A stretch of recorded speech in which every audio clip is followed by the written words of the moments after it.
ዛሬ ጠዋት ቡና አፍልታችኋል። ምንም ማቅማማት አልነበረባችሁም። ለአንድ መልእክት ምላሽ ሰጥታችኋል። ምንም ችግር አልነበረውም።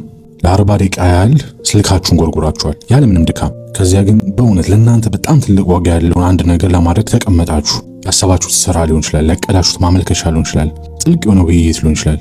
ያ ወሳኝ ውሳኔ። እናንተ ግን ሌላውን ሁሉ አደረጋችሁ። ክፍላችሁን አጸዳችሁ፣ ሼልፋችሁን በድጋሚ መደረጃችሁ፣ ፊልም አያችሁ፣ ከጓደኞቻችሁ ጋር ተገናኛችሁ፣ ወክ አደረጋችሁ።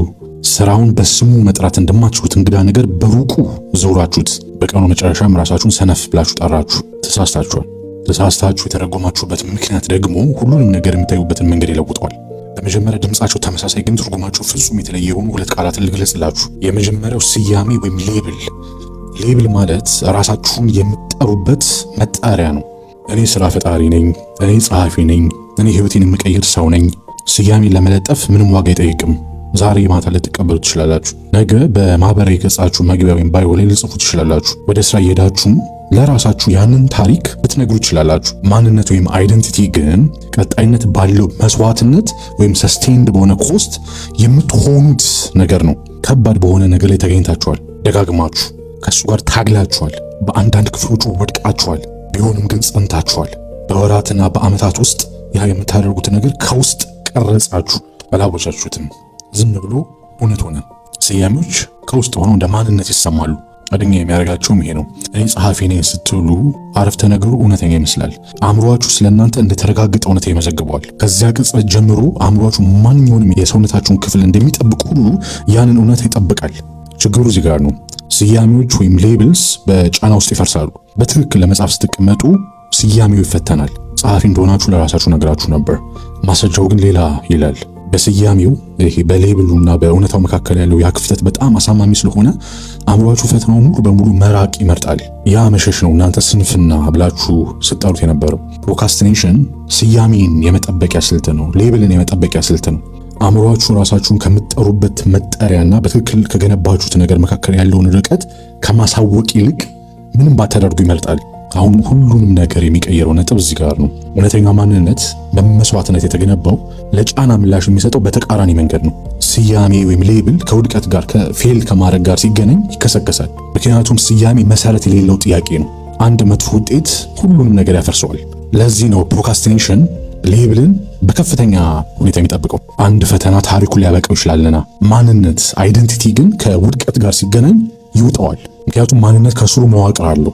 ለወራትና ለዓመታት በመገኘት የተገነባ መዋቅር 500 ገጾችን የጻፈና ከዚያም 100 ምዕራፍ የጻፈ ሰው ጸሐፊነቱን አቁም። እነዚህ 500 ገጾች በውድቀት ውስጥ ተሸክመው ያሳልፉታል። መሰረቱ ይጸናል።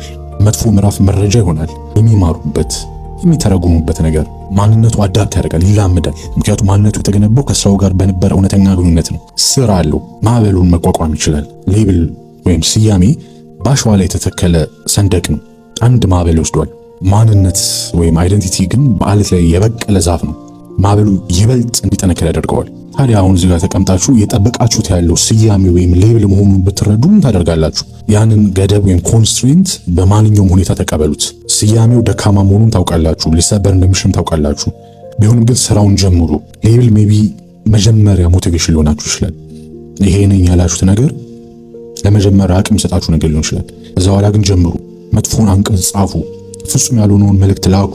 ያንን የማይመጥን የመጀመሪያ ሙከራ አድርጉ። ራሳችሁ የነገራችሁት ታሪክ ወይም ሌብል ከእውነታው ጋር ሲጋጭና ሁለቱ ባይገጥሙ የሚፈጠረውን ምቾት ማጣት ተቀበሉት እና በዛው ቆዩ። ያ ቅጽበት ራሳችሁን ከምትጠሩበት መጣሪያና በትክክል እያመረታችሁት ባለው ነገር መካከል ያለውን ክፍተት የምታዩበት ያ ቅጽበት የግንባታ ቦታው ነው። ያ ምቾት ማጣት ዋጋው ነው።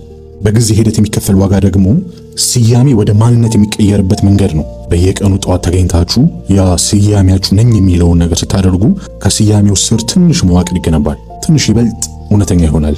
ለመሰበርም ትንሽ ይበልጥ ይከብዳል። ለአንድ ሳምንት አድርጉትና ልማድ ይሆንላችኋል። ለአንድ ወር አድርጉትና ጉልበት ወይም ሞመንተም ታገኛላችሁ። ለአንድ ዓመት አድርጉትና ውድቀት ሊወስድባችሁ የማይችለው ነገር ይኖራችኋል። ምክንያቱም አሁን ስር ሰዷል። አሁን የእናንተ ነው። እናም በአንድ መስክ ላይ እውነተኛ ማንነት ሲኖራችሁ ፕሮካስቲኔሽን ከዚያ መስክ ይጠፋል። ስራውን በሩቁ መዞር ታቆማላችሁ። ስራው የማንነታችሁ አካል ይሆናል። ዝም ብላችሁ የምታደርጉት ነገር ይሆናል። ማንነት ማለት ያ ነው። በራሱ ይጓዛል፣ ምክንያቱም ዋጋው አስቀድሞ ተከፍሏልና። ስለዚህ ስንፍና እውነት ነው። ያንን ግልጽ ላድርግ። ስንፍና አለ። እውነተኛ መልኩም ይህን ይመስላል። ስንፍና በስያሜዎች ወይም በሌብሎች ውስጥ መዋኘት ነው። ያልሰራችሁባቸውን መጠሪያዎች መሰብሰብ፣ ያልፈተናችሁትን ታሪክ ለራሳችሁ መንገር፣ በራሳችሁ ትረካ ውስጥ ብቻ ያለውን የእናንተን ስሪት መጠበቅ። መገንባት ግን ተቃራኒው ነው። መገንባት ማለት ይበልጥ ዋጋ ያለውን አንድ ስያሜ መምረጥ እና እውነተኛ እንዲሆን በራሳችሁ ላይ ገደብ ማስቀመጥ ነው። ኮንስትሬንት ማስቀመጥ ነው። አንድ ተግባር፣ አንድ ጠዋት አእምሮአችሁ ስያሜው ሊሰበር ይችላል ብሎ እንዳታደርጉት የሚጮህባችሁን አንድ ሙከራ ማድረግ። ይሰበር። በሱ ቦታ የሚበቅለው ነገር ከጠበቃችሁት ከማንኛውም ነገር በላይ ጠንካራ ይሆናል።